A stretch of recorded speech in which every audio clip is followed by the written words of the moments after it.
Halo teman-teman, hari ini kita akan menceritakan sebuah film dengan genre thriller psikologis. Film ini diperankan oleh aktor terkenal yaitu Leonardo DiCaprio yang mencari pasien gila di sebuah rumah sakit jiwa di pulau terpencil. Banyak kebingungan yang terjadi di film ini, teman-teman. Lalu, apa yang terjadi dengannya? Bisakah dia menemukan penjahat tersebut? Mari kita ke ceritanya.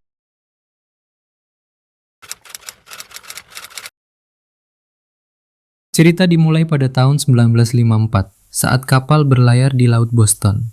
Kita diperlihatkan Teddy, bernama asli Edward Daniels, seorang marshal Amerika Serikat yang bertugas menyelidiki hilangnya pasien gila di sebuah rumah sakit jiwa di tengah kepulauan Laut Boston.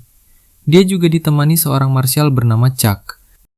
Mereka saling berkenalan karena ini pertama kalinya kedua orang ini bertemu. Mereka berbincang sampai Chuck menanyakan istri Teddy. Istri Teddy sudah meninggal akibat kebakaran di apartemennya. Setelah sampai, mereka disambut McPherson, wakil kepala sipir dari Pulau Shatter. Mereka diantar menuju rumah sakit jiwa bernama S. Cliff, dengan beberapa kawalan sipir lainnya. Di depan gerbang rumah sakit, wakil kepala sipir menjelaskan letak beberapa bangunan, yaitu bangsal A, B, dan bangsal C, sebuah benteng tua bekas perang saudara, yang menampung para pasien gila dan berbahaya. Sesuai peraturan, mereka tidak boleh membawa senjata apinya ke dalam. Mereka berdua bertemu kepala rumah sakit, yaitu Dr. Cowley. Teddy tanpa basa-basi langsung melontarkan pertanyaan tentang pasien gila ini kepada Dr. Cowley. Pasien itu bernama Rachel Solando, seorang janda dari korban perang yang menenggelamkan ketiga kepala anaknya ke danau sampai mati. Rachel yakin anaknya masih hidup setelah apa yang ia perbuat, menganggap rumah sakit jiwa ini adalah rumahnya, dan semua orang di sekitarnya adalah tetangganya. Dia melarikan diri kemarin malam sebelum Teddy datang ke sini. Setelah Teddy melihat foto Rachel, sepertinya dia mengingat sesuatu tentang wanita ini. Teddy dan rekannya mulai menginvestigasi kasus ini secara menyeluruh. Mereka memulai penyelidikan dari kamar pasien, menemukan sebuah kertas berisi Hukum 4, Siapa 67. Tapi mereka tidak mengerti isi tulisan yang ditinggalkan itu. Selanjutnya, mereka datang ke tempat para perawat bermain poker. Kata Dr. Cowley, wanita itu kabur melewati tempat ini, tapi tidak ada yang sadar tentang keberadaannya. Mereka berdua mendatangi para sipir yang mencari Rachel di tepi laut. Teddy mencurigai pasien itu berada di gua tebing laut. Tapi wakil sipir berkata, itu tidak mungkin, karena banyak tumbuhan beracun di sana. Sedangkan pasien kabur tidak menggunakan sepatunya. Teddy dan Chuck lanjut menginterogasi semua staf rumah sakit jiwa ini, dan mendapatkan jawaban bahwa Rachel sebelum melarikan diri, dia melakukan sebuah terapi bersama Dr. Sihan. Teddy ingin berbicara kepadanya, tapi sang dokter sedang berlibur menggunakan kapal. Saat akan menelpon, tiba-tiba semua komunikasi mati karena badai datang. Setelah semua penyelidikan yang buntu, Teddy dan Chuck datang ke tempat Dr. Cowley pada malam hari. Di sana ada rekan kerja Dr. Cowley, yaitu Dr. Jeremiah. Setiap pertanyaan yang dilontarkan Dr. Jeremiah membuat Teddy mengingat masa perang yang pernah ia alami dulu. Teddy bertanya tentang berkas Dr. Sihan, tapi Dr. Jeremiah menolak memberikan izin membagikan berkas pribadinya.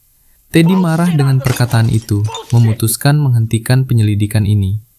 Teddy meninggalkan tempat Dr. Cowley dengan wajah kesal, dan memutuskan pulang pada esok hari. Pada malam hari, Teddy bermimpi bertemu istrinya. Dia tidak bisa menyembunyikan betapa rindunya Teddy dengan istrinya yang sudah lama mati akibat kebakaran. Dan sebelum terbangun, istrinya mengatakan, "Ladies masih di sini." Keesokan paginya, Teddy dan Chuck pergi menemui Dr. Cowley untuk meminta izin melanjutkan investigasi dan menginterogasi teman segrup terapi Rachel. Dua pasien Teddy interogasi, menanyakan beberapa pertanyaan tentang Rachel Solando. Mereka menjawab dengan jawaban yang sama seperti Dr. Cowley ceritakan kemarin. Tapi saat ditanya tentang Andrew Ladis, wajah mereka seperti ketakutan dan langsung menjawab tidak tahu. Saat Chuck pergi mengambil minum, wanita tua itu menuliskan pesan rahasia kepada Teddy untuk dibaca sendiri.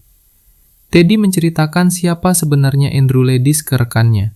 Dia adalah petugas pemeliharaan dan juga pelaku yang menyebabkan istri Teddy tewas terbakar di apartemennya sendiri akibat menyalakan korek api. Teddy dan Chuck keluar dari rumah sakit saat badai. Mereka berjalan ke sebuah pemakaman yang ada di tengah hutan. Di saat perjalanan, Chuck menanyakan apa yang terjadi dengan Andrew Ledis setelah insiden kebakaran. Teddy mengatakan dia membakar habis sekolah dan membunuh 2 orang. Setelah Ledis masuk rumah sakit jiwa ini, dia menghilang tanpa catatan apapun, seperti kasus Rachel Solando yang tidak dapat ditemukan. Di pemakaman, Teddy menunjukkan pesan rahasia yang dituliskan wanita tua saat interogasi, yaitu hanya ada kata lari.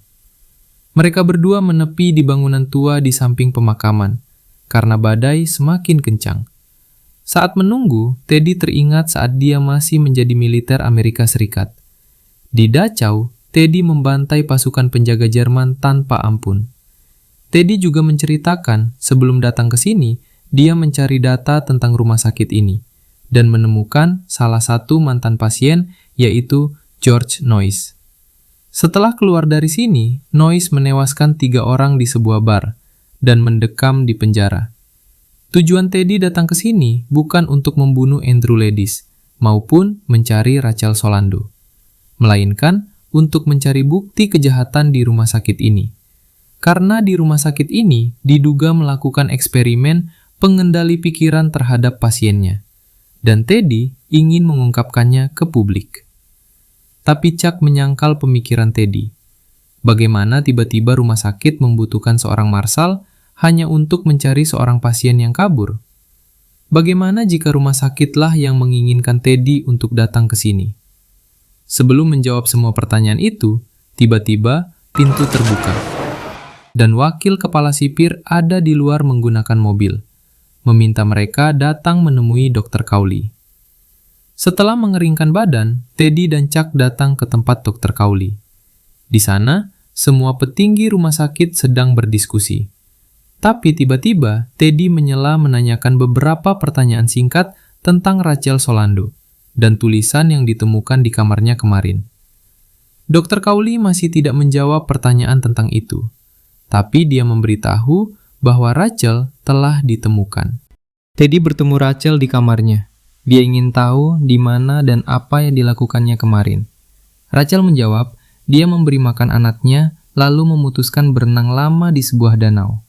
Kemudian, Rachel histeris membuat Teddy terdiam ketakutan. Setelah interogasi, Teddy terserang migrain yang membuat kepalanya sakit tak tertahankan. Dr. Cowley memberikan sebuah pil untuk mengatasi migrainnya, lalu membawa Teddy tidur di ranjang staf rumah sakit. Mata Teddy tertuju melihat sipir yang berkumpul di sudut ruangan, seperti seorang mantan militer. Teddy bermimpi berada di Dachau, melihat mayat membeku berserakan sepanjang jalan. Di antara mayat bertumpuk ada Rachel Solando dan anaknya yang terbaring. Anak Rachel tiba-tiba terbangun menatap Teddy dengan dingin. Selanjutnya, Teddy berada di tempat Dr. Cowley. Melihat Ledis duduk di sebuah kursi dan memegang korek api. Rachel Solando datang dengan tubuh penuh darah, meminta bantuan Teddy mengangkat anaknya untuk menenggelamkannya di sebuah danau. Teddy terbangun dari mimpinya, melihat istrinya basah kuyup diterpa hujan dari luar. Istri Teddy berkata, Ledis belum mati, dan dia masih ada di sini. Tapi lagi-lagi itu hanyalah mimpi. Dia bangun dari tidurnya, melihat semua staf ribut berlalu lalang akibat generator listrik yang mati diterpa badai. Teddy ditemani Chuck masuk ke bangsal C, tempat pasien gila terkurung. Mereka berdua terpisah saat masuk ke dalam karena mengejar seorang pasien di sana. Pasien itu mengunci leher Teddy dari belakang dan mengatakan tentang cara sebuah bom hidrogen meledak.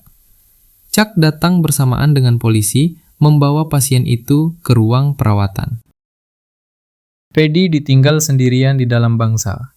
Jadi dia menelusuri lorong gelap menemukan satu pasien terpenjara, yaitu George Noyce. pasien yang pernah dia ceritakan menewaskan 3 orang di sebuah bar. Noyce memberitahu dia bisa berada di sini karena ulah Teddy. Semua kasus, semua penyelidikan yang dilakukan Teddy adalah sebuah permainan untuknya.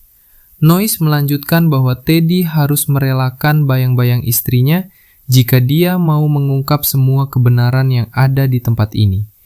Jika tidak bisa, maka Teddy tidak akan keluar dari pulau ini. Teddy keluar dari bangsal bersama Chuck menuju mercusuar. Mereka pergi melewati hutan, tapi salah jalan dan berakhir di ujung tebing. Teddy ingin pergi ke sana, namun Chuck menghalanginya karena sudah mendapatkan formulir dari pasien ke-67. Teddy bersikeras menuju mercusuar sendirian, melewati hutan dan mengitari bebatuan tanpa bantuan Chuck. Setelah sampai di sana, ia tak bisa menyeberang karena air sedang pasang. Teddy kembali ke tebing sebelumnya, terkejut melihat tubuh Chuck berada di dasar tebing. Dengan khawatir, ia menuruni tebing yang curam. Setelah sampai bawah, tubuh Chuck menghilang tanpa bekas. Teddy kebingungan tidak menemukan apa-apa di sana selain batu. Teddy melihat ada sebuah goa di atasnya. Dia naik ke atas goa, melewati sekumpulan tikus yang menghalangi jalannya. Di dalam goa, ia menemukan seorang wanita dengan pakaian lusuh. Ternyata, dia adalah Rachel Solando.